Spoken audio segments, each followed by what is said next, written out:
Good evening and welcome to the first of a series of videos regarding the YWCA Lancaster. My name is Michelle McCall. I'm the CEO and I'm going to just give you an update, what we consider a State of the Union for YWCA. First, I'll speak a little bit about some issues and things that we're doing, and then a few folks from our leadership team will talk specifically about programs, mission-related programs, and all of our things that we've been reinventing, so to speak, and making more robust. So let me start out by telling everyone that our mission remains the same. The YWCA is still about eliminating racism and empowering women. And if you're going to empower women, you need to empower all women, which is why we work on the elimination of racism as well and speak to our programs with respect to social justice. I would tell you that we have a dedicated and tenured management team. Myself as CEO, and then Angie, who's been with us for 16 years, Cheryl for a little over 10, Lisa, who's been here 7-8 years, and also we have some other folks that we've added into the equation that are a little bit less tenured but very much capable and add a lot to our organization. Our board and senior leaders support us financially and with good governance, and that's always been the case for us. I guess the best example of that might be that recently we've decided to do a function around extra give, and our board of directors has created a matching gift to be able to move that forward.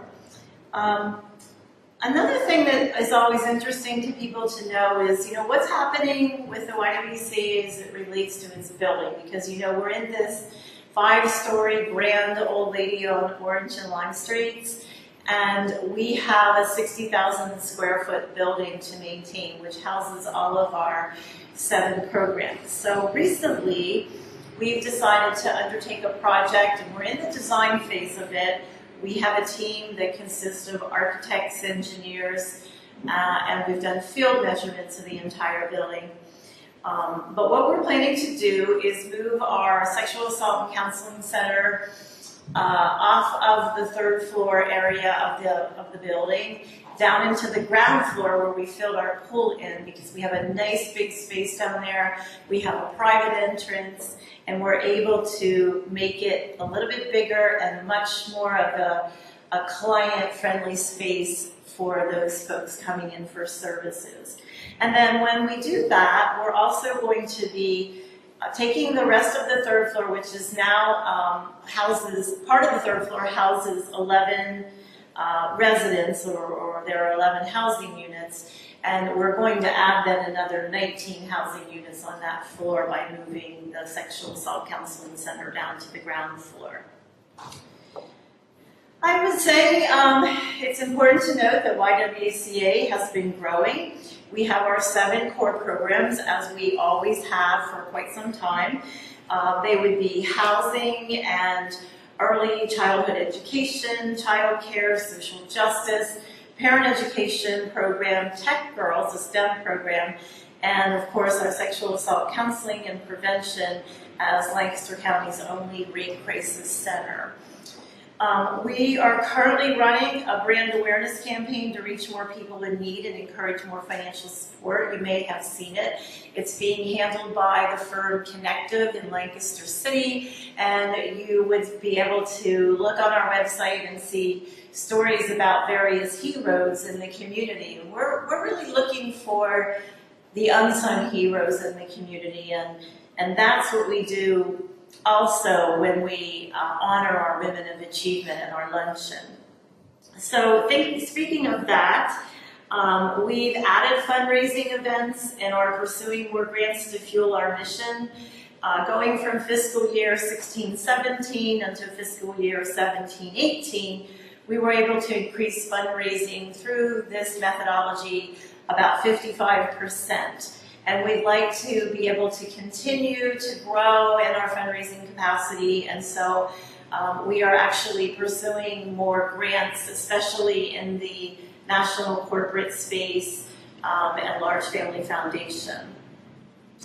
The other thing that I think is really important to mention for YWCA is we've been really responding to today's national climate by growing our social justice program. So it's been really awesome to have our Race Against Racism grow in its capability to fund our program, and we've been able to deploy all that. And so now we actually have 2 folks that are doing social justice, and you'll hear from them in a bit about what they're doing in their program. But we feel we're doing so much more, and we have the capability to do so much more. So I would envision that program expanding over the coming years.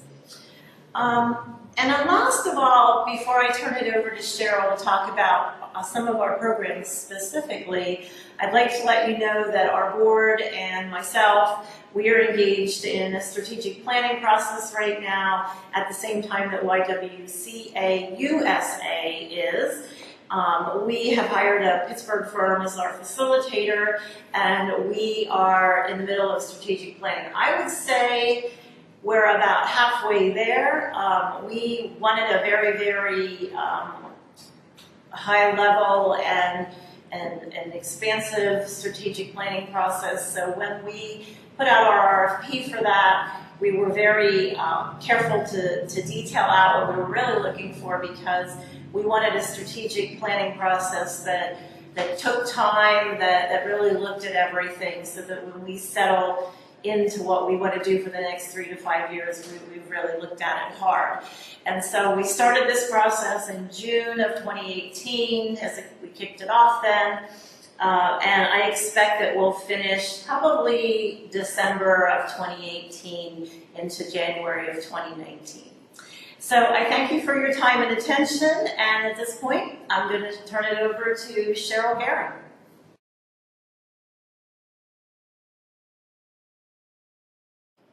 I'm Cheryl Garing, Chief Impact Officer for the YWCA Lancaster, and I get to talk to you about the state of our programs. Throughout the past 4 years, we focused a little differently from a funding standpoint to include not only pre-K counts for our 3, 4, and 5-year-olds, but an early Head Start collaboration with the IU13. So we are able to provide no-cost early childhood education in a quality program for free for our parents and the most at-risk children. Our school-age program has grown and is more in demand than ever before, including our summer camp program. Our residence program eliminated transitional housing, increased rent slightly, and our units are being utilized at a higher rate than ever before. We also had rapid rehousing assistance funding, which helped folks get into permanent housing a lot quicker. Our parent education program, which is a collaborative with Children and Youth Agency, served 96 families, 119 adults, and 195 children. We also now house Revolution, a social enterprise, and they work with our homeless women to make jewelry, and the women get a small stipend to help have additional income. They've grown from 1 class a week to 2 classes per week, and we're really excited about this collaboration as well. Our sexual assault program has seen over 700 clients who have been either sexually assaulted or someone in their family has been. We also provided over 5,300 folks prevention education in the community. We are able to do this and add counselors because of increased VOCA funding, and that's Victims of Crime Act funding. All told, over the past 4 years, our funding has allowed our budget to move from $3.7 to $4.6 million worth of funding. And the grants that we are partaking in help us be able to provide mission-driven impact and programs.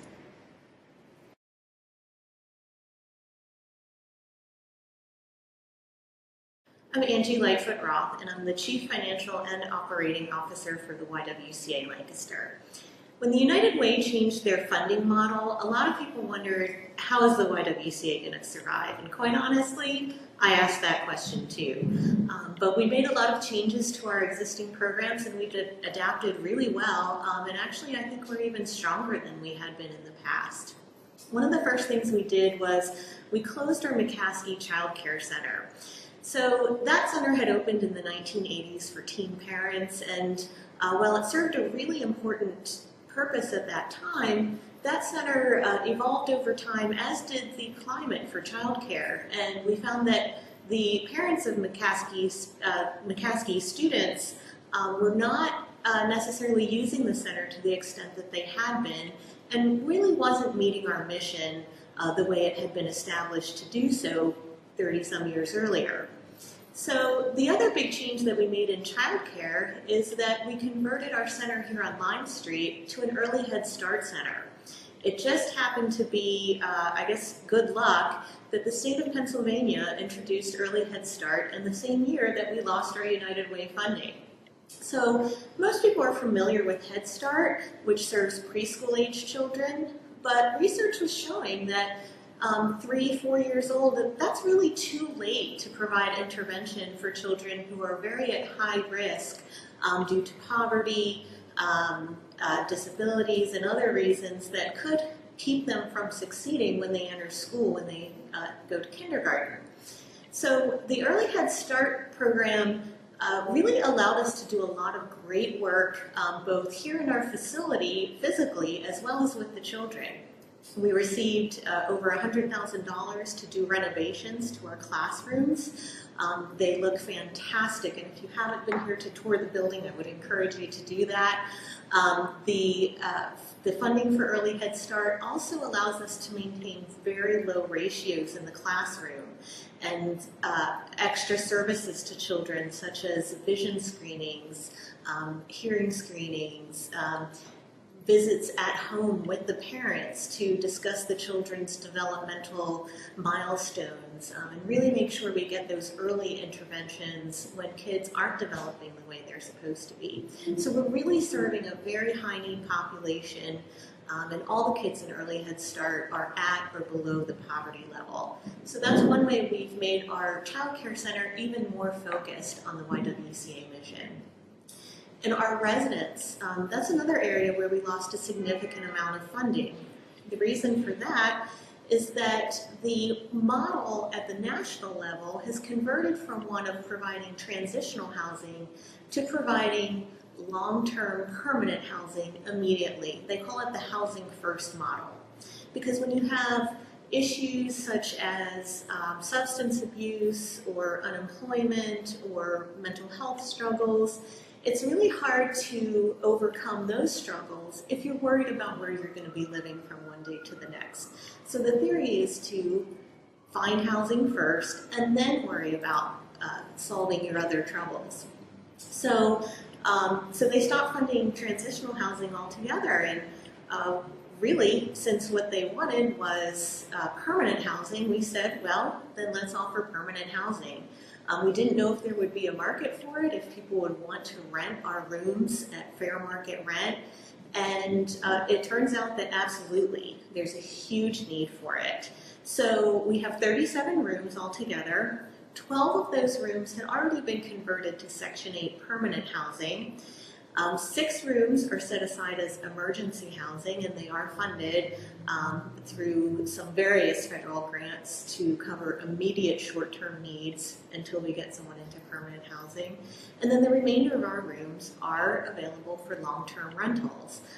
We have very little trouble filling any of our rooms, and we are, as you've heard, going to be expanding our fair market rental units significantly in the coming years. The final area where we lost United Way funding was our Sexual Assault Prevention and Counseling Center, also known as SAPC.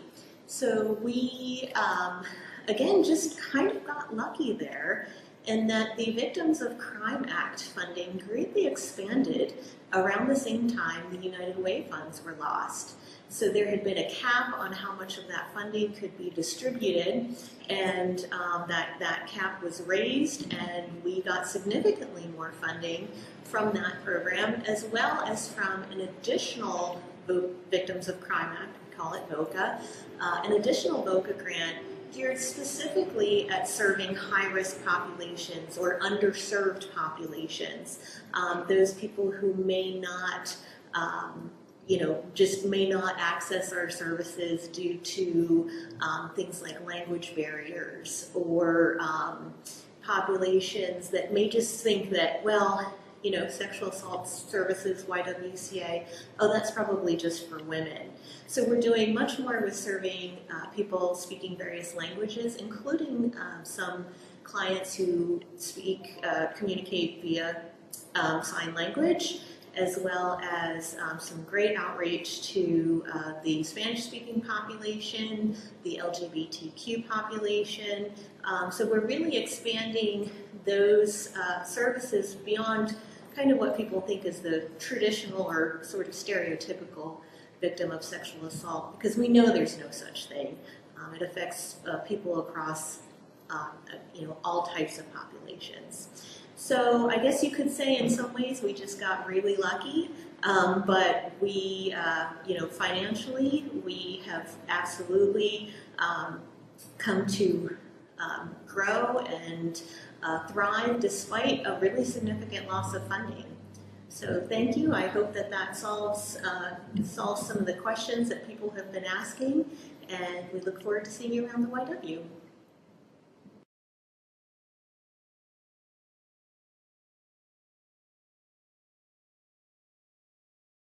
Hi everyone, my name is Lisa Cameron and this is David Nice, and we work in the social justice program here at the YWCA Lancaster, and we are super excited to share with you a few new initiatives that we're doing in this department. Two things that I want to tell you about are that we will be doing a long-term project that will get us to the end of next summer, the summer of 2019.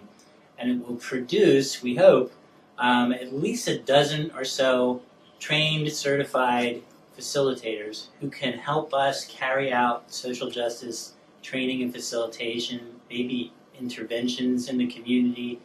We envision a group of people who can take over the mantle of Cultural Bridges to Justice, which is the national organization that's been helping us with Racial Justice Institute and with the major core curriculum that the YW has had over the years.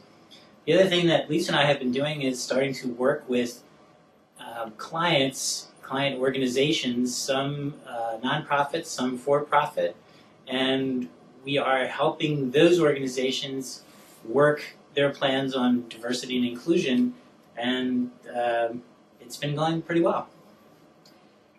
The mission of the YW has always been eliminating racism and empowering women, and we are honored to be able to align the social justice department a little bit more to that mission and to carry out some new strategies and initiatives that will make us suited as an organization to respond more quickly to local and state and national events, and to also be advocates and supports for people in our community. Thanks. Thank you.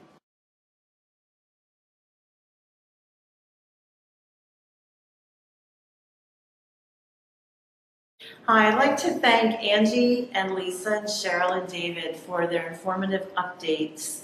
And at this time, I'd really like to encourage you to support the YWCA financially.